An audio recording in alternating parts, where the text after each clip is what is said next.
es justamente de lo que es régimen municipal, que tiene que ver con la autonomía de los municipios y de las ciudades y los pueblos, que tiene que ver con la redistribución de los recursos, que es un tema que logramos poner en debate en esta reforma, que tiene que ver con la regionalización y las áreas metropolitanas, y que también tiene que ver con el ordenamiento y el derecho a la ciudad. Temas que quizás son muchos nuevos, pero que realmente hacen a la calidad de vida, hacen a la redistribución, hacen al equilibrio y a la equidad en la redistribución de recursos a lo largo y a lo ancho de la provincia de Santa Fe.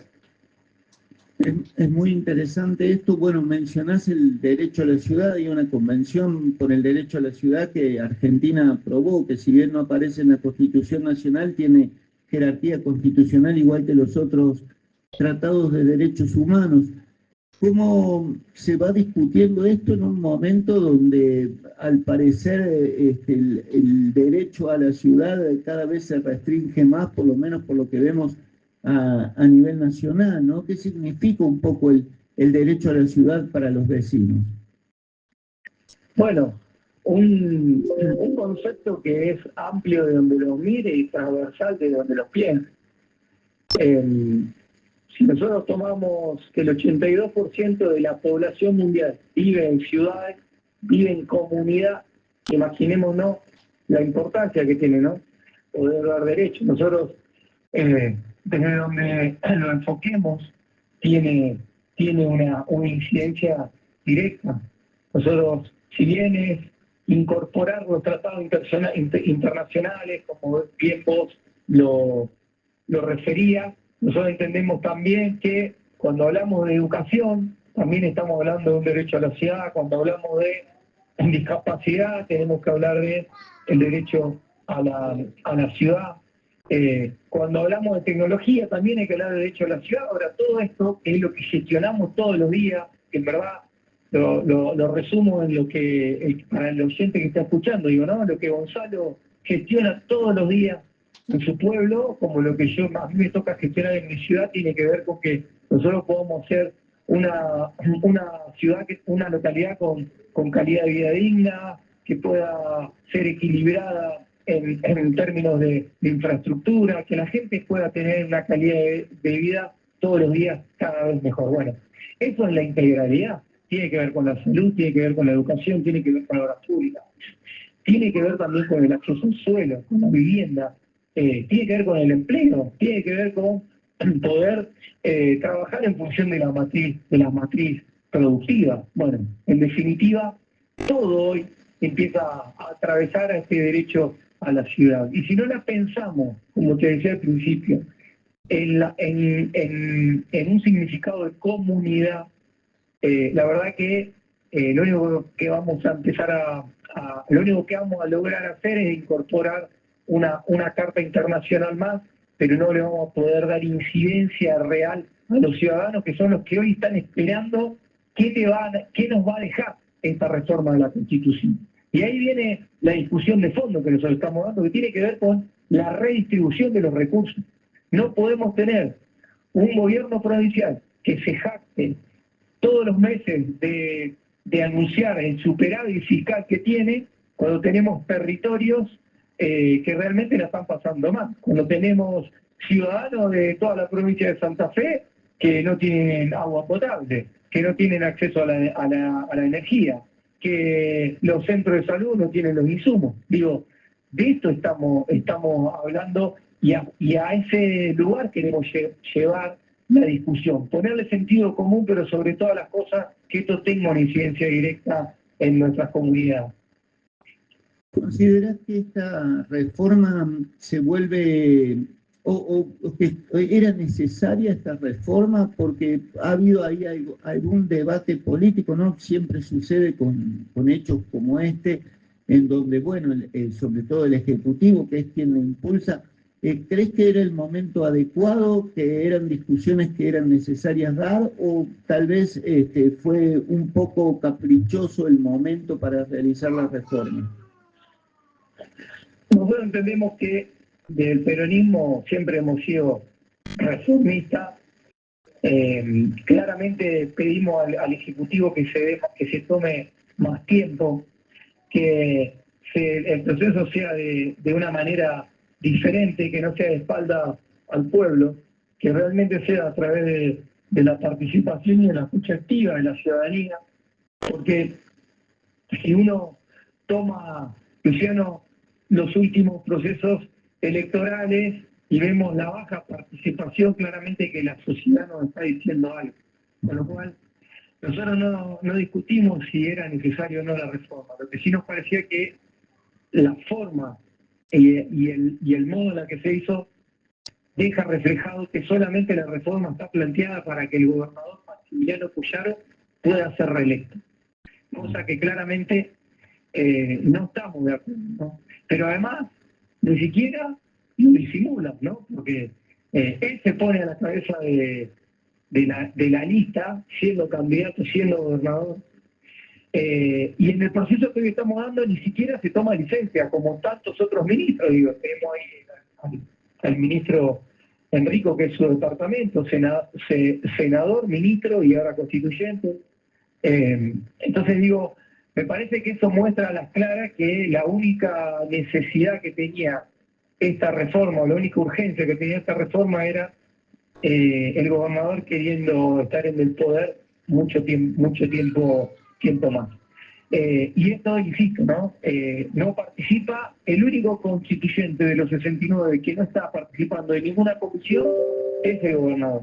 Entonces, creo que no le da seriedad ni ética ni moral política al proceso cuando la actitud del gobernador es la que hoy está llevando adelante. No obstante, también dicho esto, tengo que ser sincero en que es un buen momento para que podamos llevar las discusiones de fondo que hace tiempo están esperando muchos sectores y muchos colectivos sociales de la provincia de Santa Fe para incorporar algunos temas a la Constitución. Sí, vos me hablaste de 42 artículos, ¿no?, que se modificarían. ¿De qué tratan estos artículos en términos generales para que la audiencia pueda entender la dimensión de esta reforma constitucional? A ver, en líneas generales, artículos que tienen que ver con el Poder Judicial, desde cuestiones que tienen que ver con la Corte Suprema, pasando por la selección y control de los fiscales, Ministerio Público el Ministerio Público de la Acusación y el Servicio Público de la Defensa, cuestiones que tienen que ver, bueno, con el régimen municipal, como te lo decía sí. Al principio, cuestiones que están vinculados a lo legislativo y a lo ejecutivo, digamos, ¿no? Algunas reformas que se están planteando, por ejemplo, el tema de las reelecciones, es una cuestión que se está poniendo en juego, algunas cuestiones que están fundadas en función de los mandatos de los gobiernos locales, poder salir de estas elecciones intermedias, poder pasar a que todos puedan tener 4 años de gestión. Ir a cuestiones que son incorporaciones, ¿no? Digo, esto de que hoy poder reformar, por ejemplo, lo que tiene que ver con la educación, lo que tiene que ver también con a incorporar algunos derechos que quizás pueden ser proclamaciones, pero que realmente están vinculados a acciones que hoy se hacen y como la Constitución no lo contempla, la verdad que no tiene mucho soporte jurídico a la hora de discutir o de reclamar esos derechos, hablando de la discapacidad, pasando por la salud, cuestiones que tienen que ver con el agua, ¿no? Digo, en definitiva, son muchos temas y que cuando uno dice, ¿y por qué incorporarlo? Bueno, justamente por lo que recién te decía, ¿no? Digo, hoy muchas veces uno hace un reclamo y si el gobierno cumple o no cumple, prácticamente es lo mismo, porque como la ley madre, ¿no?, que es la Constitución, no contempla esas cuestiones, la verdad que pasa muchas veces desapercibido. Entonces lo que tenemos que ver es cómo generamos esos instrumentos, cómo damos ese paraguas legal para que la Constitución pueda amparar esos derechos, sobre todo en un concepto que para nosotros es muy claro desde el justicialismo, y tiene que ver que esta Constitución tiene que tener justicia social para todos y para todas.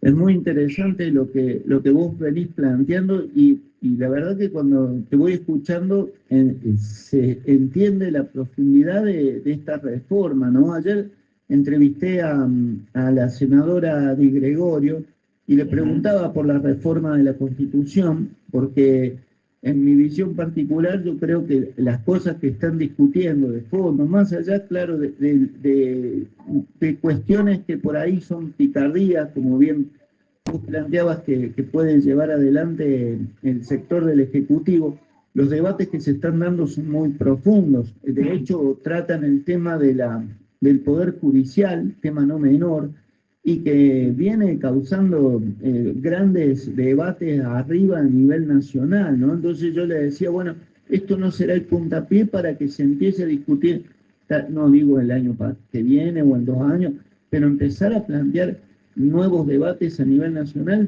de si es necesaria o no una reforma constitucional. Bueno, ella decía que no, que es al revés, como que Santa Fe se está poniendo a tiro de lo que ya ha hecho la nación y las otras provincias, pero evidentemente el mundo ha cambiado mucho y de hecho lo que vos venís planteando, ¿no? El tema de lo que tiene que ver con el régimen político. A mí, yo vengo de Córdoba, ¿no? Hace 1 año y medio que estoy, un poquito más de 1 año y medio que estoy acá, y una de las cosas que me extraña es el régimen municipal que tienen estas elecciones o de concejales o de presidentes comunales cada 2 años, que me parece muy acotado el tiempo, sobre todo para desarrollar una gestión que más o menos sea programada, ¿no? Planificada. Y después el tema de que tienen solo un mandato los gobernadores. En Córdoba, por ejemplo, el año pasado, el anteaño, perdón, hubo un conflicto enorme porque Juan Schiaretti decidió que los mandatos de los presidentes comunales e intendentes fuese solo 2 mandatos de 4 años. Y bueno, eso reformó el mapa político de la provincia y el gobernador también hasta 2 mandatos. Son discusiones que por ahí, la verdad que no son del día a día de la gente, pero justamente tienen que ver con las formas de la política en un país que, bueno, que mantiene estas autonomías provinciales y las formas de cada lugar. ¿Vos qué opinás respecto del plazo de los mandatos en las comunas, en los municipios, ¿no? ¿Es un poco breve o por ahí es una sensación que uno tiene?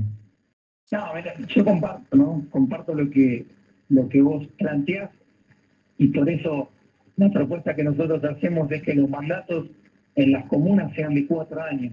2 años, el presidente comunal que tiene que gobernar un pueblo. Yo siempre doy un ejemplo.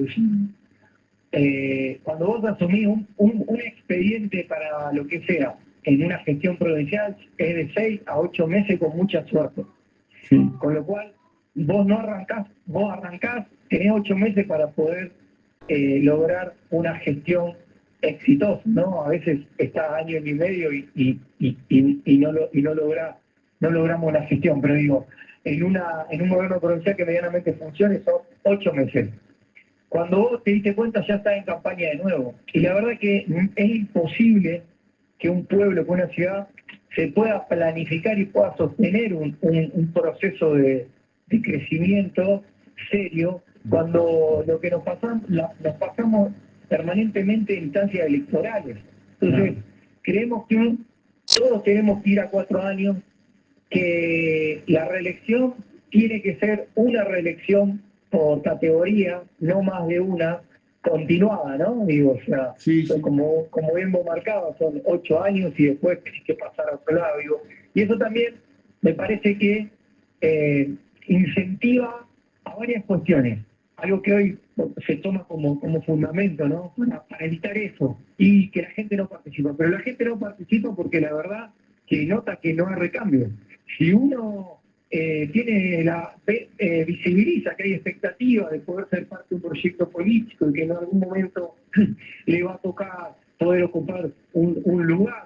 Digo, creo que eso motiva a que sobre todo las juventudes puedan sumarse a participar activamente a la política partidaria, ¿no? Entonces, me parece que poder trabajar en estos dos puntos, al contrario, lejos de creer que va a secar de dirigentes, sobre todo se plantea que en los pueblos es muy difícil conformar 12 personas, bueno, digo, me parece que esto va a exigir a los que están abrir más espacios para que participen y poder retroalimentar el proyecto, y a los que no están, encontrar esos espacios para poder ser parte de una propuesta para sus localidades. Me parece que hay que mirarlo, hay que salir de la perspectiva propia, ¿no? De qué me conviene a mí en mi localidad. Lo que estamos haciendo, estamos reformando una constitución que no es para uno, es para una provincia, con lo cual hay que entender que en esa misma lógica hay que dar los debates y lograr los consensos. Tal cual. De hecho, bueno, esto último que vos mencionás, el lugar que te toca ocupar es un lugar importantísimo, ¿no? Están marcando historia, más allá de que, bueno, son tal vez en lo que es la política cotidiana, no, que siempre queda como un poco al margen, pero la tarea que tienen es titánica y es sumamente importante. ¿Cómo ves vos me dijiste, bueno, el peronismo logró construir esta propuesta, imagino que se habrán abierto debates hacia adentro del peronismo en torno a esta reforma para discutir justamente estos temas? ¿El peronismo santafesino está a la altura de las circunstancias? ¿Lo ves organizado, interesado en debatir estas cuestiones? Bueno, a ver, el peronismo está en un proceso de reconstrucción. Que, insisto, que podamos haber logrado una lista de unidad con un proceso de renovación que hay que sostenerlo, que hay que seguir alimentándolo, que hay que seguir construyéndolo, nos llevó también a poder presentar un proyecto único. Y esto no es un dato menor, ¿no? El gobernador, que representa a Unido, ¿no? Digamos que sería como un frente de varios partidos políticos, no logró presentar un proyecto unificado. O sea, y es quien gobierna. Digo, presentaron 3 proyectos de manera individuales, ¿no? Entonces digo, me parece que eso también habla de que va a haber mucha discusión para lograr los consensos. Y desde el justicialismo, al contrario, nos propusimos trabajar para llegar con los acuerdos bien definidos para poder después sí lograr los consensos con los otros sectores. Y eso, insisto, no es menor, es parte del proceso de unidad que venimos dando. Todos esperaban que en el primer día de la reforma, cuando iniciara, el peronismo termine roto en 1000 pedazos. Y sin embargo, no solo que sostuvimos la unidad, sino que además, insisto, logramos hacer una síntesis de un proyecto de reforma que representa a todos los sectores que hoy formamos más para Santa Fe. Es muy bueno eso, la verdad que es alentador. Yo he estado siguiendo el tema de Córdoba, que viene con sus complicaciones. De hecho, bueno, viste, el gobierno de Córdoba, el gobernador se ha alineado un poco, o se han alineado junto con Schiaretti al gobernador de acá de Santa Fe en un contexto dificilísimo en torno a las elecciones de octubre, ¿no? Con un panorama bastante incierto, y es muy bueno esto que vos planteás porque ha logrado el peronismo unirse en algo importante, tomar una posición conjunta. Es realmente un soplo de aire fresco, diría yo. ¿Crees que en esta reforma, o por lo menos en los temas que han ido tratando, esto de la audiencia pública sobre el tema de los intendentes y las comunas, notaste que las otras fuerzas políticas también estén interesadas, consustanciadas en discutir cuestiones reales, profundas. Vos decías, nosotros apuntamos siempre a lo que es las personas, ¿no? La realidad del territorio. ¿Vos notaste que haya habido miradas comunes con otras fuerzas políticas allí? Sí, primero yo veo con preocupación que los otros sectores políticos tienen mucho hermetismo con sus intendentes y sus presidentes comunales en un tema que es central para los territorios. La verdad es que yo esperaba que haya muchos más intendentes, presidentes comunales de otros sectores políticos que no tienen representación dentro de la Constitución, la constituyente, perdón, expresando lo que viven y sufren todos los días, ¿no? Y la verdad que eso no se vio. Por eso que solicité que se haga una apertura y una invitación a los distintos foros de los otros partidos políticos, porque la verdad que es importante la mirada, así como tuvo Gonzalo exponiendo lo que viven los pueblos, lo hizo de igual manera Horacio Camparucci, que es intendente de Las Parejas, Julián Miniati, que es presidente comunal de Arteaga, Daniel Siliano, que es de Acebal, José Pepe López, que es de Pavón, digo, y miradas que son distintas, porque no todos los territorios son iguales, ¿no? Digo, y en el día este viernes vamos a estar en Reconquista, con lo cual vamos a estar recibiendo también a los compañeros del norte que tienen otra realidad en esta misma provincia. Entonces, lo que sí alienta es que cuando uno escucha, reafirma lo que estamos planteando y lo que llevamos como propuesta, como proyecto de propuesta a la Comisión de Régimen Municipal. Quiere decir que estamos bien orientados y que claramente hay una necesidad desde los territorios de que las reglas de juego empiecen a cambiar. Muy bueno, Pablo. Yo en principio te quiero agradecer la comunicación, imagino que ya continuarás vos con tu jornada.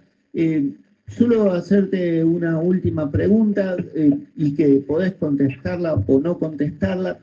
Perspectivas del peronismo hacia octubre en la provincia, ¿hay buenos ánimos? ¿Hay todavía debates? ¿Es un momento de expectativas?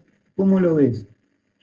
Bueno, estamos en los últimos días para el cierre de alianza. Yo creo que este es el primer paso para tener claridad de cómo se va a definir o a empezar a definir el armado de la lista. Y en ese sentido lo digo porque seguimos insistiendo en que tiene que haber unidad y renovación, que el peronismo tiene que volver a poner en juego la estrategia que ya dio, y no es que estamos intentando algo nuevo. Cuando nosotros desde Vamos planteábamos esta necesidad de que participe gente nueva, fresca, caras nuevas, sin tirar a nadie por la ventana, nos miraban con desconfianza o éramos los que planteábamos una estudiantina, ¿no? Así nos decían, ustedes son una estudiantina. Y la verdad que no fue tan mal. Si, primero, por el resultado que sacamos en la Constituyente, que fuimos la primera fuerza opositora al gobierno del gobernador. Y segundo, el otro resultado, el último que se dio en las últimas elecciones, Sí. que no es un dato menor, Luciano, pero si uno saca la cuenta, el peronismo le ganó al partido de Maximiliano Puyaro. Si poníamos en juego las últimas elecciones al gobernador, el peronismo hoy está trabajando para asumir el 10 de diciembre. Y creo que este es un dato de la realidad, ¿no? Digo, ese es un dato de realmente lo que la gente hoy vive y siente, aún en la baja participación. Pero digo, evidentemente hay un montón de santafesinos y santafesinas que no van a votar porque no están conformes con este gobierno, pero además los que van a votar no lo votan. Digo, entonces, creo que más allá de los resultados de algunas comunas, algunas ciudades que nosotros hemos ganado como hemos perdido, en el resultado general, los santafesinos y las santafesinas no están conformes con el gobierno que está llevando adelante este gobernador. Y creo que eso también es un dato alentador para el Partido Justicialista Y creo que también ese es un dato que tenemos que tener en cuenta a la hora de definir esta lista y hacerlo con criterio de honestidad, con criterio de sinceridad, pero sobre todo despojándonos de los egoísmos personales.